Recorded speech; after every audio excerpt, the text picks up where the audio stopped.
Picture this. You're sitting in your car outside that social event you committed to 3 weeks ago. Your hands are gripping the steering wheel so tight, your knuckles are white. Your stomach is doing backflips like an Olympic gymnast having a breakdown. Every fiber of your being is screaming, "Abort mission," while your brain is running that familiar guilt loop. I should go in. I said I would. People are expecting me. What if they think I'm flaky? What if they never invite me again? Meanwhile, your nervous system is staging a full revolt. Your heart is racing, your palms are sweating, and you feel like you might actually vomit on your dashboard if you have to walk through those doors. Does that sound familiar? What if I told you that the voice screaming at you to turn around and drive home isn't weakness, it's wisdom? What if your guilt about bailing isn't moral clarity, it's internalized capitalism trying to keep you compliant? Hey there, rebels and nervous system revolutionaries. This is Dr. Misty with Untamed Ember, and today we're talking about the most radical act of self-preservation you've never been taught: the sacred art of strategic abandonment.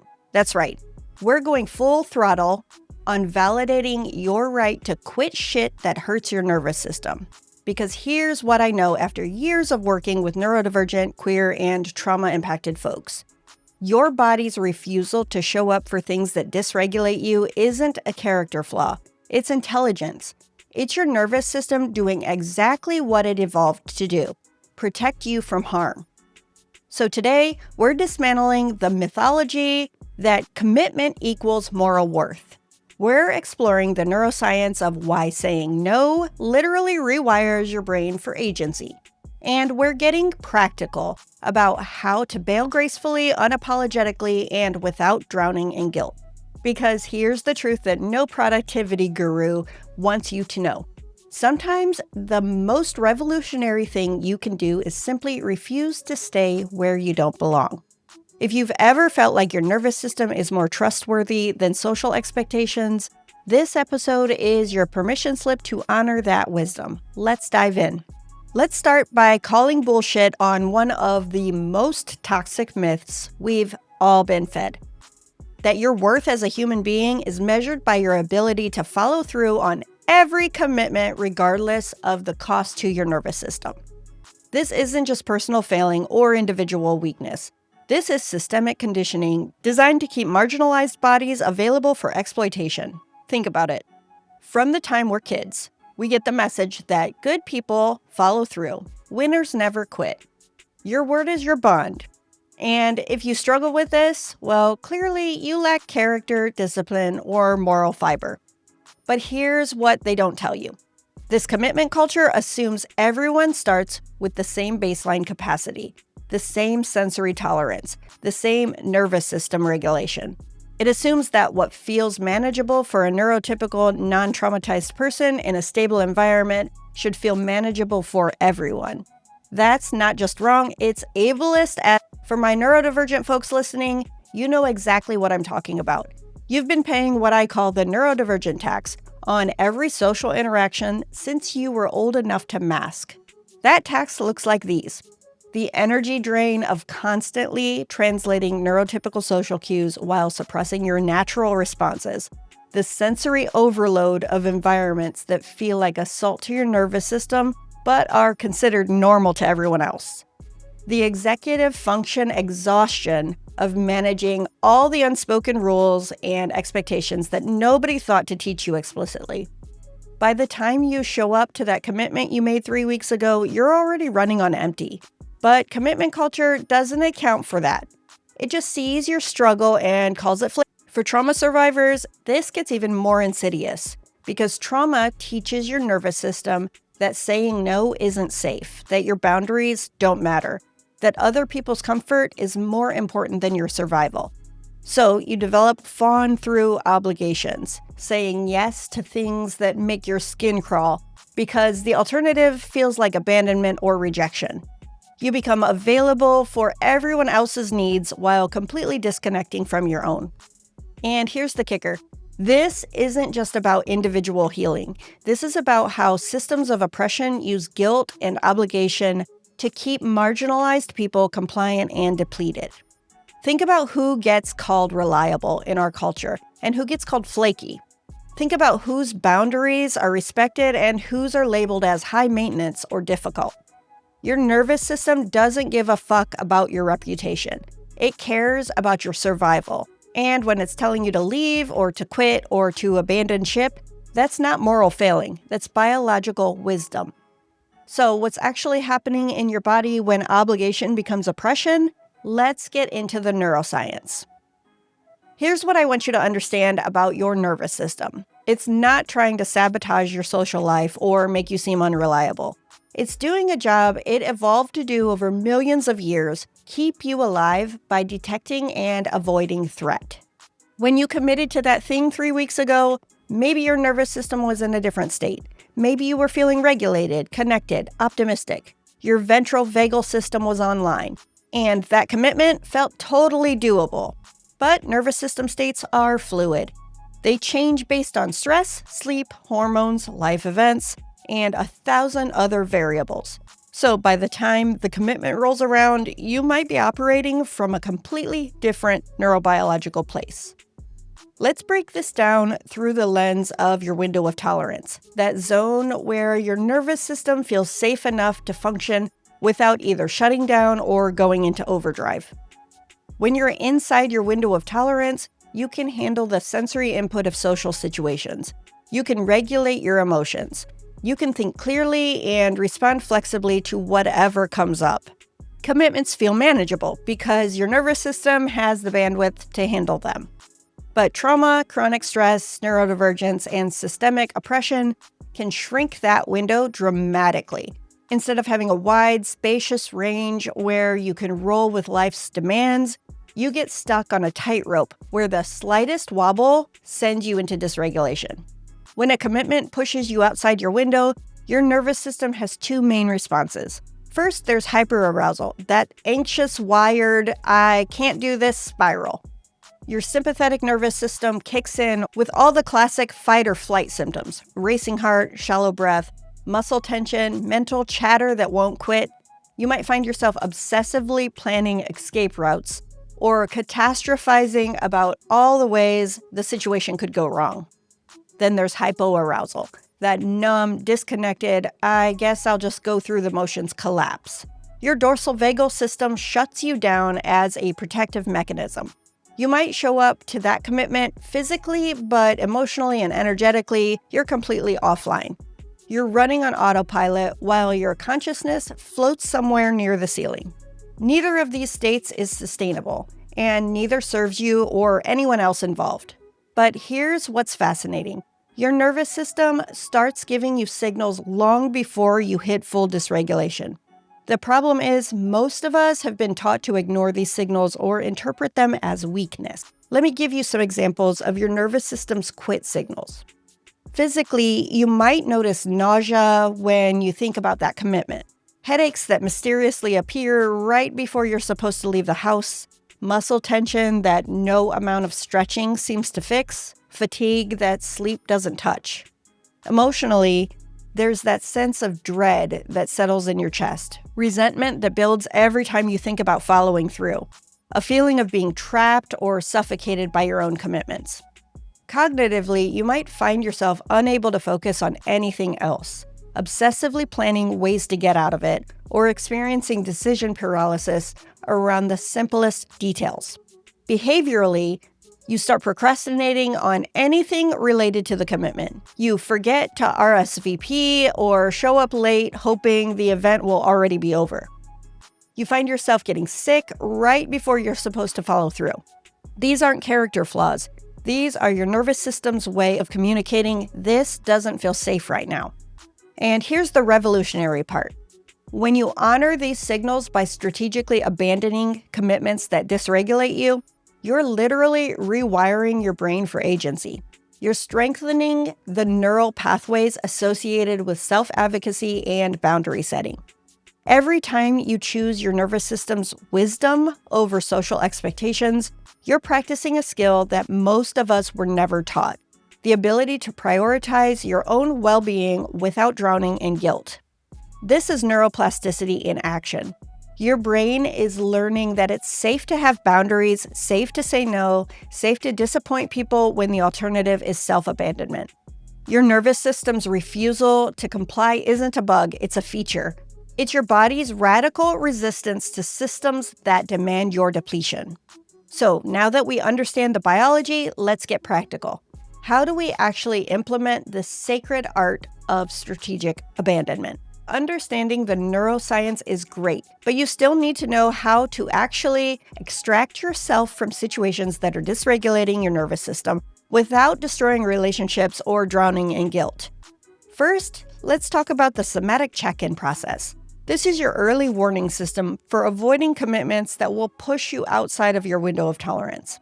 Before you say yes to anything, and I mean anything, pause and ask your body, how does this feel? Not your mind, which is probably running calculations about whether you should want to do this thing. Your body. Place one hand on your chest, one hand on your belly, and take a few breaths. And then imagine yourself at the event, in that commitment, doing the thing. What happens in your body? Does your breathing get shallow? Do your shoulders creep up towards your ears? Does your stomach clench or your jaw tighten? Does energy drain out of you like someone pulled a plug? Or do you feel expansion? Does your breath deepen? Do you feel energized or curious or excited?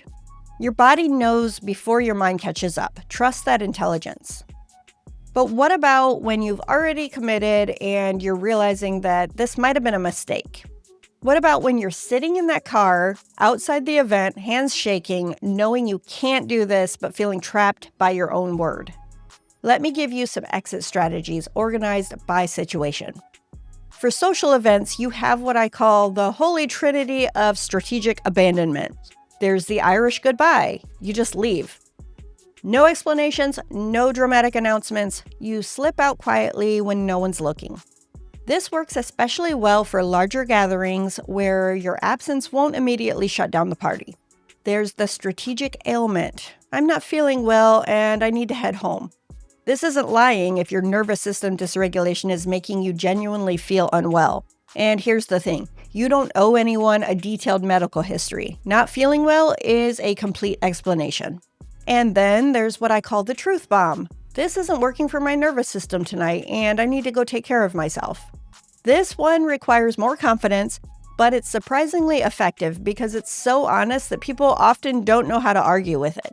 For work situations, the language gets more formal, but the principle is still the same. Instead of, I can't handle this, try, I don't have the bandwidth for this project right now. Instead of, this job is making me question my existence, try, I'm exploring opportunities that are a better fit for my professional goals. You're not lying, you're translating your nervous system's wisdom into language that protects you while maintaining professional relationships. But here's the crucial part. You don't have to explain yourself into the ground. One of the biggest mistakes people make when setting boundaries is over-justifying them. I can't come because I'm tired and I had a really long week and I know I said I would, but I'm just not feeling social and I promise I'm not mad at anyone. I just need some alone time and I hope you'll understand. Stop. Just stop. I can't make it tonight is a complete sentence. I need to cancel doesn't require a dissertation on why. The more you explain, the more you invite negotiation and the weaker your boundary becomes. For my neurodivergent folks, you might need some additional strategies. Your nervous system might need more concrete, specific plans because uncertainty itself can be dysregulating. Create what I call energy budgets. Literally calculating how much social, sensory, or executive function energy you have available and don't overspend. If you know you have 3 units of social energy today and that work meeting already used, don't commit to drinks afterward just because it seems rude not to. Have sensory escape plans. Know where the quiet spaces are. Know where the bathrooms are. Have a friend who's prepared to be your extraction team if you text them the code word. Having a plan B makes plan A feel less threatening to your nervous system. And please, please give yourself permission to accommodate your executive function challenges. If you know you're more likely to follow through on commitments when they're in your calendar with 3 reminder alarms and a buddy checking in on you, set up those systems. If you know you need 48 hours to mentally prepare for social situations, don't say yes to anything last minute. Now, let's talk about relationships, because this is where strategic abandonment gets really charged. Sometimes you need to end friendships or relationships that consistently dysregulate you. Not because the person is evil, but because the dynamic is genuinely harmful to your nervous system. You're allowed to break up with people who always leave you feeling drained, anxious, or disconnected from yourself. You're allowed to set limits with family systems that demand your depletion.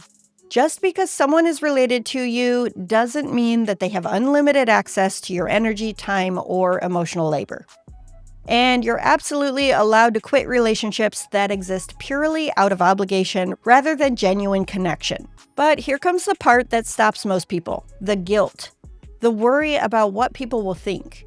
The fear of being seen as selfish or unreliable. Let's talk about where that guilt is really coming from and how to move through it without abandoning your boundaries. Let's get something straight. That crushing guilt you feel when you consider prioritizing your nervous system over other people's expectations, that's not your moral compass talking. That's social conditioning designed to keep you compliant. Here's where that guilt is really coming from. You've been taught from day one that your worth is tied to your productivity and availability, that good people sacrifice their own needs for others, that disappointing someone is a form of cruelty, that saying no makes you selfish.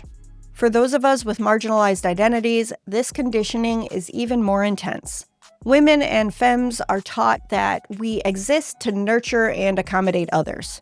People of color are punished for setting boundaries that white people receive praise for. Disabled and neurodivergent folks are told our needs are inconvenient and our limitations are character flaws. Queer folks grew up learning that our very existence disappoints people, so we overcompensate by being endlessly available and agreeable. We learn that love is conditional on our ability to make other people comfortable with who we are. This is how systems of oppression maintain themselves, by convincing marginalized people that our survival needs are selfish demands. But here's the truth. You are not responsible for managing other people's emotions. You are not required to set yourself on fire to keep someone else warm. And your nervous system boundaries are not negotiable. When you feel guilt about protecting your own well-being, that's often a trauma response. It's your system remembering times when setting boundaries led to abandonment, punishment, or rejection. Your nervous system learned that other people's comfort was more important than your safety. But that's old information. That's your past trying to protect you from dangers that may no longer exist. Let me reframe this for you. Every time you honor your nervous system's wisdom over social expectations, you're not just taking care of yourself, you're modeling healthy boundaries for everyone around you. You're giving other people permission to prioritize their own well-being. You're actively dismantling toxic systems that demand our depletion. Your refusal to comply with commitments that hurt you is a revolutionary act. Think about it. What if everyone stopped showing up for things that dysregulated them? What if we all started honoring our nervous system boundaries unapologetically? The whole structure of obligation-based relationships would collapse, and something much healthier could emerge in its place. Here's what I want you to practice saying out loud right now. My nervous system's wisdom trumps social expectation. I am not responsible for managing other people's Quitting things that hurt me is a revolutionary act of self-love. Say it until it feels true in your body, not just in your mind. And when the guilt comes up, because it will, remember this. People's disappointment in your boundaries is information about them, not you. People who are genuinely invested in your well-being will understand when you need to protect your nervous system. People who get angry or manipulative when you set boundaries are revealing that they valued your compliance more than your actual personhood. You are not responsible for protecting people from the consequences of their own expectations. Here's something else to consider. What would become possible in your life if you stopped doing things that consistently dysregulated you? How much energy would you have available for the people and the activities that actually nourish you? Most of us are so busy meeting obligations that we never wanted that we have no bandwidth left for the things that actually bring us joy, connection, and aliveness. Strategic abandonment isn't just about what you're saying no to, it's about what you're saying yes to. It's about reclaiming your time and energy for the relationships and experiences that genuinely feed your soul. And sometimes disappointing people is the kindest thing you can do.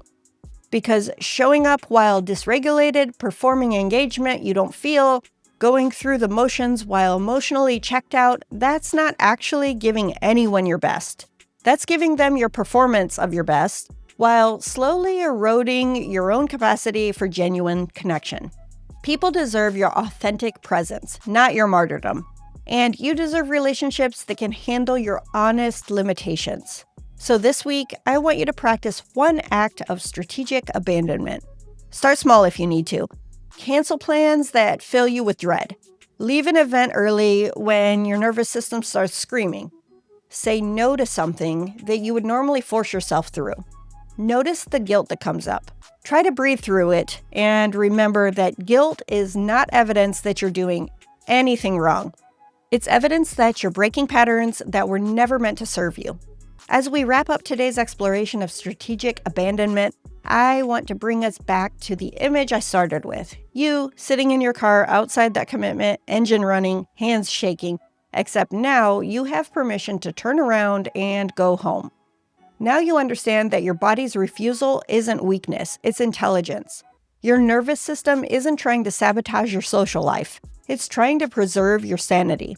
Your guilt about disappointing people isn't moral clarity. It's conditioning that was designed to keep you compliant and available for exploitation. Here's what I want you to remember. Your nervous system's no is not a character flaw. It's a compass pointing towards liberation. Every time you honor your body's wisdom over social expectations, you're practicing a radical form of self-love. You're strengthening your capacity for authentic relationships. You're dismantling systems that demand your depletion. So let me leave you with some questions to sit with this week. What are you currently doing that consistently pushes you outside of your window of tolerance? What commitments make your body contract with dread? What would become possible if you honored your nervous system's boundaries unapologetically? And here's your rebellion assignment. Practice one strategic abandonment this week.